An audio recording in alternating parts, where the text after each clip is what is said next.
बिस्मिल्लाहिर्रहमानिर्रहीम। अस्सलाम वालेकुम। क्या हाल है स्टूडेंट्स? उम्मीद करता हूँ कि आप सब खैर व आफियत से होंगे।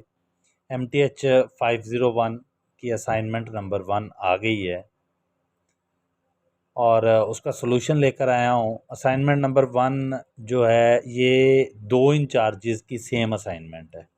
एक मिस बिनिश है और एक सर इरफानुल्लाह। इन दोनों की असाइनमेंट सेम है। तो ये एक वीडियो जो है यही आपके लिए सर इरफानुल्लाह की भी और मिस बिनिश की दोनों की वीडियो है ये। तो इसके थंबनेल के ऊपर भी मैंने बाकायदा लिखा हुआ है कि मिस बिनिश और सर इरफानुल्लाह। और अगर आपको ये असाइनमेंट वर्ड फाइल में चाहिए तो ये मेरा व्हाट्सएप नंबर है, आप कांटेक्ट करके ये असाइनमेंट हासिल कर सकते हैं। इसके माकूल चार्जेस होंगे। चलते हैं सोल्यूशन की जानिब। सोल्यूशन में क्वेश्चन नंबर 1 है हमारे पास। वो कहता है determine whether the set of vectors v1 v2 v3 are linearly independent or not. वो कह रहा है कि ये इंडिपेंडेंट हैं या नहीं हैं। ठीक है, हमने क्या किया कि v1 v2 और v3 हमें उसने वेक्टर्स दिए हुए हैं। ये v1 v2 और v3 की वैल्यू दी हुई है उसने। ठीक है, हमने सिंपल क्या करना है, ये वाली वैल्यूज़ जो हैं ये v1 v2 और v3 की हैं। ठीक है, हमने सिंपल क्या करना है कि इनको एक मैट्रिक्स की फॉर्म में लिख लेना है, जैसे कि यहाँ पर लिखे हुए हैं। इनको एक मैट्रिक्स की फॉर्म में लिख लिया। जब हमने मैट्रिक्स की फॉर्म में लिख लिया, यहाँ पे लिखा convert the given vectors into matrix form. Matrix form में लिख लिया। अब हमने इसका करना है डिटर्मिनेंट फाइंड। जब हम इसका डिटर्मिनेंट फाइंड करेंगे तो अगर तो हमारे पास इसका डिटर्मिनेंट इक्वल टू 0 आ जाता है, जैसे कि यहाँ पर आ गया, ठीक है, इक्वल टू 0 आ जाता है, तो वो आपके पास जो है वो डिपेंडेंट होता है, लीनियरली डिपेंडेंट होता है। ठीक है, तो ये हमारे पास इक्वल टू 0 आ रहा है, तो हम ये कह देंगे कि as the determinant A is equal to 0 so the vectors are linearly dependent, independent नहीं है। ठीक है, अब आगे आ जाता है। क्वेश्चन नंबर 2 है हमारे पास। वो कहता है find the standard matrix representing the linear operator L R cube से, मतलब R3 स्पेस से R3 में ही जा रहा है। ठीक है, हमें उसने L इज इक्वल टू दिया हुआ है एक्स वाई जी, और ये हमारे पास है X plus Y, Y minus Z और एक्स प्लस जी।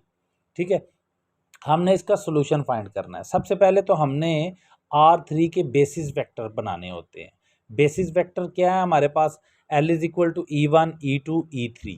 ठीक है, अब करना क्या है, E1 मतलब आपने X वाला जो एलिमेंट है उसको 1 करना है, बाकी सबको 0। E2 मतलब Y वाले एलिमेंट को 1 कर दो, बाकी सारे 0। E3 Z वाले एलिमेंट को 1 कर दो, बाकी सारे 0। और जो आपके पास उसने इक्वेशन दी हुई है उसमें पुट कर दो, आपके पास एक नया मैट्रिक्स, एक नया वेक्टर्स आ जाएगा। ठीक है, इस वेक्टर को अगर आप कंबाइन कर लेते हो तो ये आपके पास the standard matrix representing L as a A is equal to this हो जाएगा। ठीक हो गया, ये आपका दूसरा क्वेश्चन था। ये असाइनमेंट बहुत छोटी सी बनाई है उन्होंने। अच्छा, और इसके बड़े ही माकूल चार्जेस होंगे। Find the inverse of the matrix A if it exist given. हमने इस ए मैट्रिक्स का इन्वर्स फाइंड करना है। सबसे पहले एक चीज़ याद रखें, इन्वर्स उस मैट्रिक्स का फाइंड होता है जिसकी कोई वैल्यू आती है। अगर तो मैट्रिक्स का डिटर्मिनेंट जो है वो आपके पास 0 आ जाता है तो फिर आप उसका इन्वर्स फाइंड नहीं कर सकते। तो यहाँ पर हमने डिटर्मिनेंट लिया है। डिटर्मिनेंट कैसे लेना है वो मैं अभी बता देता हूँ। 0 के हिसाब से लेना है तो 0 वाली रो और 0 वाला कॉलम ख़त्म हो जाएगा, बाकी जो बच जाएंगे वो आपके पास बचेगा 0 3 -3 और 8। 8 को 0 से मल्टीप्लाई करना है, -3 -3, इसी तरह ही 1 का, इसी तरह ही 2 का। आपने डिटर्मिनेंट लिया तो वो नॉट इक्वल टू 0 आ गया। अब ये नॉट इक्वल टू 0 है, इट्स मीन कि इसका इन्वर्स फाइंड होगा। अच्छा, इसका इन्वर्स फाइंड करने के कई तरीके हैं, लेकिन जो आपके सिलेबस में तरीकाकार है ना, वो इन्वर्स फाइंड करने का ऑगमेंटेड मैट्रिक्स बनाना है आपने आइडेंटिटी मैट्रिक्स के साथ मिला के, जैसे कि ये बना हुआ है। कोई और तरीका नहीं इस्तेमाल कर लेना है, क्योंकि जो असाइनमेंट है ना उसमें अभी पढ़ा ही आपने ये तरीका है। अगर आप कोई और तरीका इस्तेमाल कर लोगे तो वो कहेगा कि जी ये जो सोल्यूशन है ना ये ठीक नहीं है, ये चैट जीपीटी वाला है, और सारा ज़ीरो ही लगा देगा। आपने जो पढ़ा है आपने उसी हिसाब से करना है। ठीक हो गया ना? इसलिए इसको मद्देनज़र रखकर आपने करना है। ओके, अब हम ए मैट्रिक्स रख लिया और दूसरी तरफ ये लाइंस लगा के हमने आई मैट्रिक्स रख लिया। अब हमने इसके ऊपर रॉ ऑपरेशंस लगाने हैं। Apply the raw operation on the augmented matrix. इस मैट्रिक्स के ऊपर रॉ ऑपरेशन लगाएंगे। सबसे पहला रॉ ऑपरेशन क्या होगा, R1 एंड R2 इन दोनों की जगह चेंज कर दो, रॉ पूरी की पूरी चेंज कर दो। जो नीचे वाली रो होगी वो ऊपर चली जाएगी और ऊपर वाली रो नीचे आ जाएगी। तो यहाँ पर ये ऑपरेशन, ये देखो ना 1 नीचे आ रहा है लेकिन यहाँ पर 1 ऊपर आ रहा है। ठीक हो गया ना। ओके जी, अब दूसरा ऑपरेशन इसके ऊपर करना है कि हमने पिवट एलिमेंट जो होते हैं उनके नीचे जितने भी होते हैं वो सारे ज़ीरो करने होते हैं और पिवट एलिमेंट के ऊपर वाले जो हैं वो भी।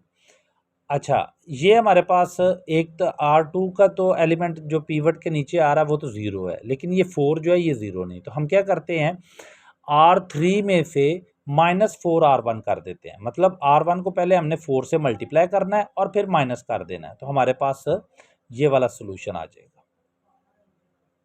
ठीक हो गया। एक सेकेंड, यहाँ पर एक है, नहीं ठीक है, हाँ वो ये मसला हो रहा था कि ये मैं ज़ीरो भूल गया था। जब आप R1 के ज़ीरो के साथ 4 को मल्टीप्लाई करोगे तो वो ज़ीरो ही आएगा ना। तो जब R3 में उसको माइनस करोगे तो आपके पास ऑलरेडी ये -3 है ना, तो ये -3 आ जाएगा। ठीक हो गया। उसके बाद इस तरह का ऑपरेशन कंप्लीट कर लेना है। उसके बाद अगला ऑपरेशन आपने क्या करना है कि R3, अब ये देखें यहाँ पर आपके पास एलिमेंट आ रहा है। इस रो का ये जो सेकंड रो है इसका पिवट एलिमेंट ये वाला 1 है। इसके नीचे आपने ज़ीरो करना, ऊपर तो ऑलरेडी ज़ीरो है ही है, इसके नीचे आपने ज़ीरो करना है। ठीक है, इसी तरह ही R3 का पिवट एलिमेंट ये वाला बनेगा, तो इसके ऊपर वाले सारे ज़ीरो करने हैं हमने। मतलब कि ये वाला मैट्रिक्स जो है ना, आइडेंटिटी मैट्रिक्स, ये वाला मैट्रिक्स जो है इसको हमने इधर लेकर आना है किसी ना किसी तरीके से, जैसे भी मुमकिन है, ये पूरा मैट्रिक्स। ठीक है, ओके, सॉरी ये वाला नहीं है, ये वाला ऊपर है,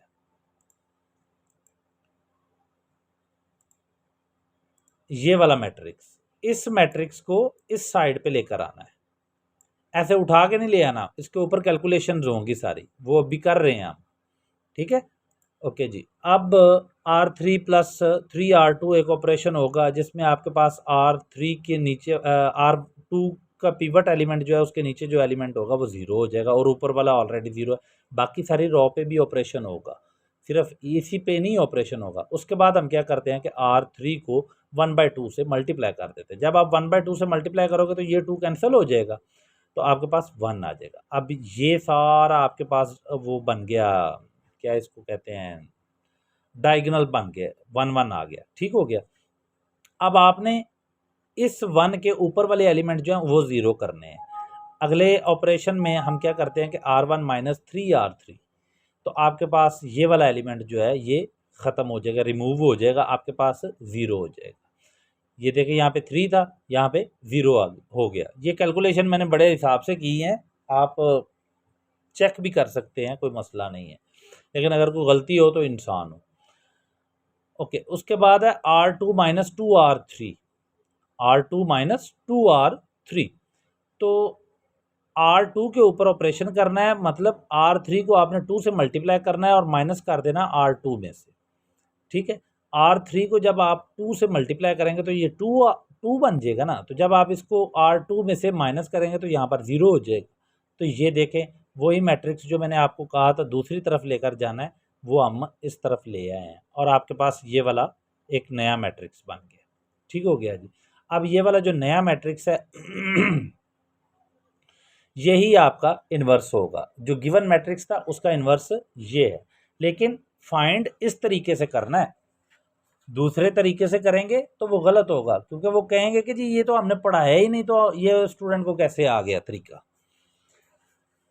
ओके जी, ओहो क्या हो गया। अच्छा, अब आगे चलते हैं क्वेश्चन नंबर 4 की जानिब। क्वेश्चन नंबर 4 है हमारे पास, वो कहता है find the image under T. आपको एक टी मैट्रिक्स दे दी है या फंक्शन समझ लो, of U and V given transformation.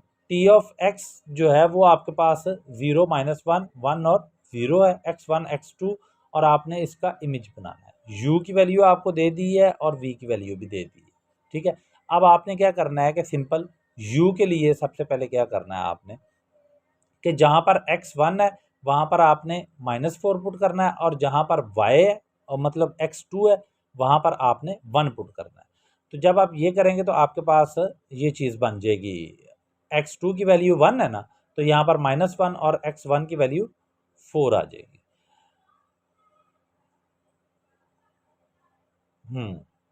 इसी तरह ही अच्छा, यहाँ पे मैं स्टॉप की करके एक चीज़ आपको और बता दूं कि जब आप इस मैट्रिक्स को 0 को x1 2 के साथ ये वाले मैट्रिक्स को मल्टीप्लाई करोगे तो आपके पास ये वाला आंसर आना है -x2 और x1। ठीक हो गया। इसी तरह ही जब आप t की फॉर्म में लेकर आओगे u की फॉर्म में, तो अब आप इसको अगर मल्टीप्लाई करते हो तो आपके पास ये वाली फॉर्म आ रही है। इसी तरह ही v के वैल्यू को जब आप गिवन मैट्रिक्स के साथ मल्टीप्लाई करोगे तो आपके पास ये वाली वैल्यू आएगी। तो टी ऑफ यू आपके पास ये आ जाएगा और टी ऑफ वी आपके पास ये आ जाएगा। यही उसने हमें पूछा है कि find the image of images हमने बताने हैं टी के u और v के हिसाब से। ये x1 और x2 के हिसाब से दिए हुए थे, वो कह रहा है कि u और v के हिसाब से हमें इमेजेस बताओ। ये आपकी असाइनमेंट थी। आई होप कि आपको समझ आई होगी। अगर कोई इशू हो तो आप पूछ सकते हैं। ये मेरा व्हाट्सएप नंबर है। पेड के लिए आपको बड़े माकूल चार्जेस मिलेंगे, लिए जाएंगे आपसे। मिलते हैं बहुत जल्द नेक्स्ट वीडियो के साथ। तब तक के लिए दुआओं में याद रखें। अल्लाह हाफिज़।